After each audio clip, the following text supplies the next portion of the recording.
Wow. Hi, everybody. I'm Dee Lisa West. I'm a dream doula, and that means I help people with their dreams, the ones they have at night and the ones they have during the day. Hi, I'm Cristina. I'm a psychotherapist and relationship coach. I help people make their dreams a reality by overcoming themselves and their obstacles. Yay. So we're both in the business of helping people become more and more of who they really are. Mm-hmm. So if you're listening to this, we should take a moment and ask yourself, am I being who I am? Maybe you are. Am I being who I really could be? Mm-hmm. Maybe you are. Could I be more authentic or honest or myself? Because I was listening to a podcast the other day, and they were talking about how some of it, everyone who's a little tiny baby is, if you've ever been at a birth and you see a little tiny baby in the first hour or first day or two of being born, they are like a ball of light, beautiful love, energy. We all come into this life with a beautiful, energetic light. And then some of us, probably all of us, get kind of shut down. We get shut down by our parents who maybe spanked us or shamed us. We get shut down by our schools who tell us you can't do that in school. We get shut down by people, they want to make our hair flat when it's curly or curly when it's flat, and all these ways that society tells us not to be. That kind of diminishes how we can shine our light in the world. Yes. And I bet that's what you work with people all day long with, Christina. Oh, yes. I basically am forever cleaning up the mess that was made by the adults in this person's life when they were children, that told them all the things they couldn't do, couldn't be, and that they had to let go of, or what they should do or should be. And that programming, and in many ways, it's a deprogramming. And I'm not saying that they all had ill intent. I think parents, teachers, others convince themselves they're doing the right thing by maybe telling that artistic child, you need to have a better career. By maybe telling this person, my own father, when I love to write. I've been writing ever since I was 7 years old, and I wrote my first story. And he Okay, hold acknowledged. on. You're 7 years old. You wrote your Yes. first story. Did you illustrate it also? Yes. What was it about? It was about a magic carpet. Okay. What happened when you got on the magic carpet? So when I got on the magic carpet, I flew everywhere. I flew to other countries, and I flew here and there and under the sea and in the sky, all on this magic carpet. Fun. But I knew nobody would believe me. So I ended the story when I flew back home and landed back in my room, and I never told anyone about my carpeted journey. Oh, wow. Your story had a sad ending. You were only 7. Do you still have that somewhere? Probably not, but it's here. Yeah. Oh my goodness. Oh, Yeah. that's But now adorable. maybe you think I should put it to paper. Maybe I will make this story. Okay, so please, I think I may make a children's story out of this. So please, nobody steal my idea about the magic carpet, because I think I may make a children's story about it. No one will steal your idea. Although I did just hear something about that, and then we'll get back to your writing. I just heard, like, haven't you ever had a brilliant idea, like, I should make that, or I should do that, or I should invent that, and then 6 months later you see it out in the world? It's because the idea was ready to be born. Yes. I see you making that story and illustrating it yourself, and I want to buy that book. Okay, we're gonna do it. We're gonna resurrect the story written by 7-year-old me. And I love to write. That was just the beginning of many stories that I'd written over the years. And I remember my dad saying at the time, and it's funny because if he was still here, he probably wouldn't even remember saying it. But he's like, she's a really good writer. I just don't know if she can make a living out of it. Oh, and you heard him say that, Yes. and it turned into a worm in your head. Yes.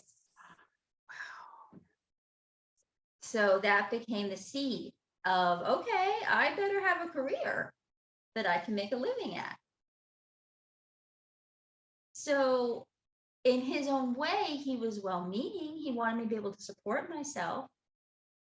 But whether he realized it or not, he planted a seed that sort of tampered that free-spirited little girl who believed you could do anything flying on a magic carpet. And the fact that, it's funny, until you said that, I didn't think of my ending as sad, but think about the messaging I must have been getting, that nobody would, the character in my story, nobody would believe her magic carpet ride, or she might get in trouble for it. So don't say anything. Yeah, so your freedom and your spark and your powerful switched on energy was, you already knew it wasn't okay. Yes. You had to hide it. I had to You hide had to it. pretend like you didn't go fly around the whole planet while you were on your magic carpet. Exactly. Wow, Cristina. So if you're listening to this podcast, I bet you have thought of something in your childhood that you were shut down about, that some dream you had. Maybe you want to be an astronaut or a fireman or a policeman. I wanted to be a scientist. I don't know why. Somebody asked me what are you going to be when you grow up, little girl? And I thought, I never thought about it before that moment. And so I said, I'm going to be a scientist. What? I don't know why I said that. I did not become a scientist, although I was good at science and math in school. Instead, I did lots of different interesting jobs, and now I'm a life coach There you and go. an artist. But there's a part of me that believes, like your father, that you cannot make a living as an artist. Mm. Even after going to art school and studying art for 4 years, I still believe that to be true, because it's also a common thought in the artistic community. The guy that taught me how to make art, he's adorable, but all he wants to do is paint all day. And that doesn't make you a lot of money unless you sell your paintings. And he doesn't like the business part of it. So if he didn't have a wife helping him, he would still be painting in some garage somewhere, and I don't know, eating crackers for dinner. But I think it's more and more okay now in society to be a creative and to make a living with it. I think so. I feel that there is more of a openness to the idea of it. I Yes. think we are in a different time. I remember my late uncle, my grandparents immigrated here. I never knew he wanted to be an artist. I knew that when he retired from being a welder, he used to make these amazing artistic things out of metal. Like he would make you a bouquet of metal flowers and all these things, and the detail, and they had to be careful how you held it because they'd be a little sharp. It was metal. But the point is, it was beautiful. And I didn't know, because I just knew him as my uncle. I didn't know he wanted to be an artist when he was younger. I found that out later. But there was no way he could tell his immigrant parents, I'm going to go be an artist. Right. Like the fact that he obviously had an artistic eye, had that sensibility. So he did the trade thing. He did the sensible trade career thing, earned a living, raised a family, and then when he retired, found an outlet for his art. Right. But listeners, you do not have to wait until you retire to be your real self. No. You can do it while you're still working. on the Yeah. side in the evenings, on the weekends. And even I found that even if I just do a little tiny bit of art every day and I'm not in my art studio making a big painting, it makes me feel happy. Yes, absolutely. And I will tell you, even though I did become a psychotherapist, I still write. Sure. I still write. In fact, during this whole crazy pandemic, one of my outlets was this young adult series I wrote. I haven't published it yet, but I Ooh, wrote, tell me more. Tell me more about that. How many books are in your series? I want to say there's 3 in it now. Fun. And it's really about this whole other world with dragons and heroes.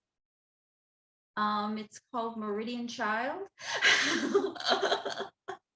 I love it, Christina. I can't wait to read those books too. It's about the planets in the Meridian sector. Okay. Which I made up. There is no Meridian sector that I know of. Well, now there is. Now there's a There is? Meridian section. I love that so much. I'm very interested in sci-fi stuff. I don't know why. I don't like I the terrible, scary things, but Oh, time travel, other planets, that kind of thing. It's like, yeah, ooh, that could happen. I love sci-fi. From the time I was a little girl, I was captivated by both Star Trek and Star Wars. I know there's some people that say you can either be one or the other. I don't know whether I'm being a traitor to the franchises, but I actually love both. Yeah. Well, I'm old enough to remember the original Star Trek TV show, Captain Kirk. If you Cool. look at those now, they're so politically incorrect. He's such a womanizer. Even on the show, he's like always kissing the ladies, but Yeah. it was still, they're out there saving the universe, good guys versus bad guys, right?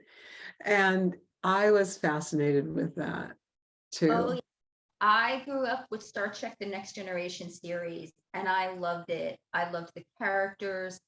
And I've seen things on YouTube where they actually will take Picard's speeches, and many of the things he said, oh my goodness, we're still dealing with that now. Measure of a Man, where they put Data on trial. What does it mean to be human? Do we and then another episode where this woman is determined to like get an enemy at the Federation to the point of basically letting an innocent person be hurt. So the idea, like, what do we do? Like, do we give up ourselves for something, this cause that is actually not serving us? So I'm not doing it justice. There were just so many good episodes. Right. They did deal with a lot of moral questions. Yes. Yeah. Like if you were studying philosophy, you'd Oh be, yeah. "Ooh, that's Kant's moral question about this. It's right here in Oh, Star Trek." I'm telling you, just watch the seasons of Star Trek: The Next Generation, and you will have deep what was it, philosophical questions answered. Right on. Yeah. Yeah. Very cool. So back to our question of how can we switch on our energetic light? How can we get back some of that beauty and shine and energy that we had as little tiny kids before the world smashed it out of us? Well, you can do something you love. And what is that? For me, it's making art. In fact, every day I make some kind of little doodle and I put it on my Dealey West Instagram account. So if you want to see a bunch of crazy little doodles, like I doodle at the restaurant, I doodle if I go to a play, I doodle if I'm thinking about what to do tomorrow, I doodle on little sticky notes, I take pictures of them, and then I'm like, oh, I'm so satisfied. I made one doodle today. That makes me happy. I also love to cook delicious food. So some people love to cook or garden or exercise or write. Or write a sci-fi series. So for you, I bet you get lit up. I can see by the way you're talking about it, you get light and energy from writing. That's your Yeah, creative. yes, I do. I always have, always will. So And from watching cool movies, because you're yeah, always talking about movies and TV shows that you love. Yeah, but you know, it all ties together because I love a well-crafted story.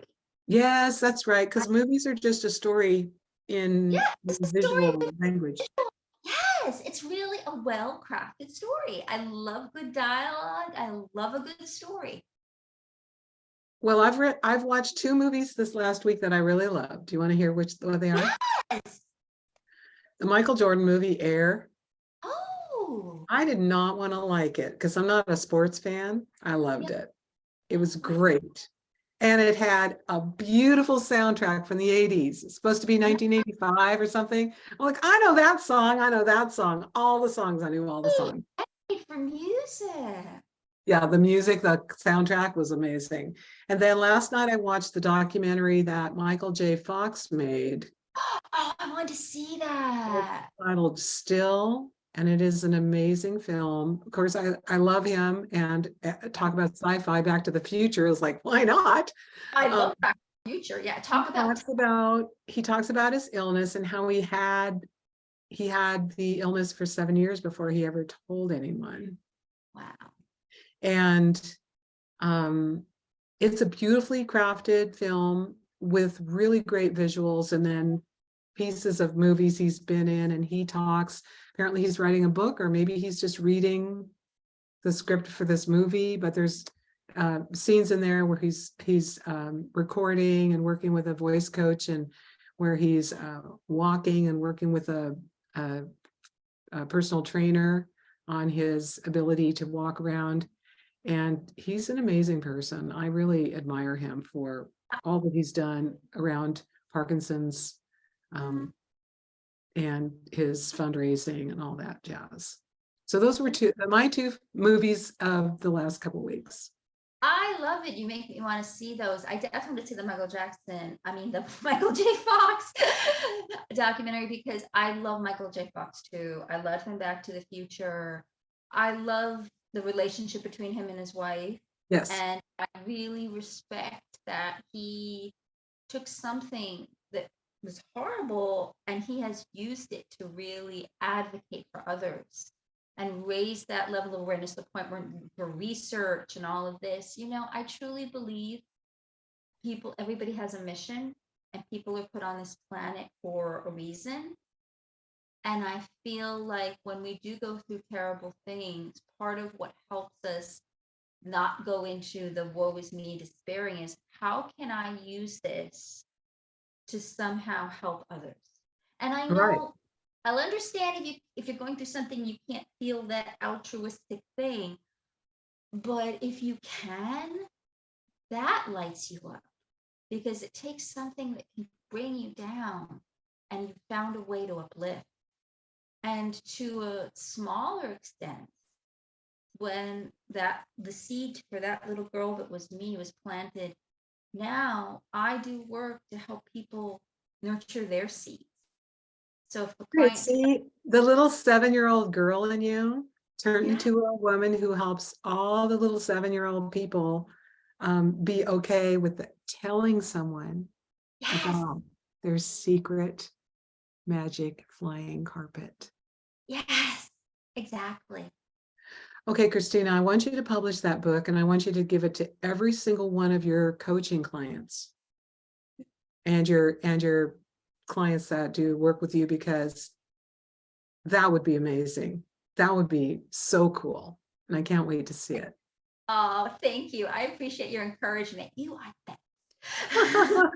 All right, everybody, go out there and shine your light. Find something you love to do and do it today, even for a few Yes, minutes, even for a yes. few minutes.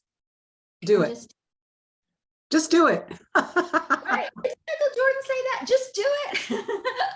Watch that movie. You'll know who said it. There you go. Okay, bye for now, everyone.